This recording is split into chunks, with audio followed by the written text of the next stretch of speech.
Hello guys! Welcome back to my channel. It's getting colder nowadays, isn't it? So guys, I'm sharing a dish that will make you warm. This hearty creamy stew is a popular Western style dish. So join me on how I make this Japanese cream stew.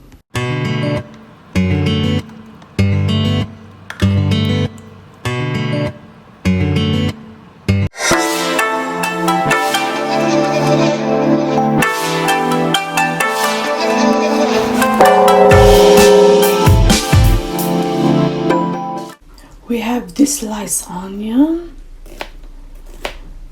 the potatoes, we have also the broccoli and the carrots. I will use this thinly sliced beef, but you can use chicken or any seafoods, and our soup stock. So let's get started.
I will make cream stew from the scratch using butter, flour, and milk.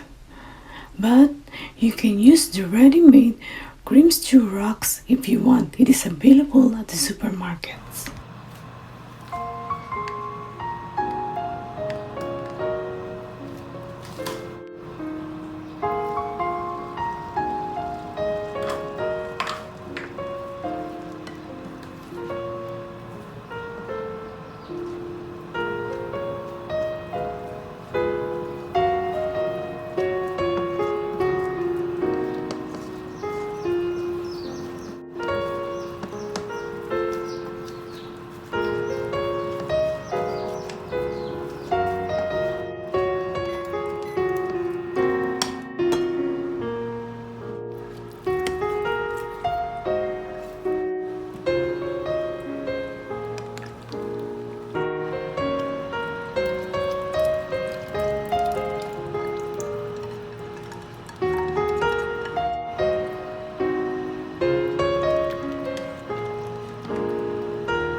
It's raining outside.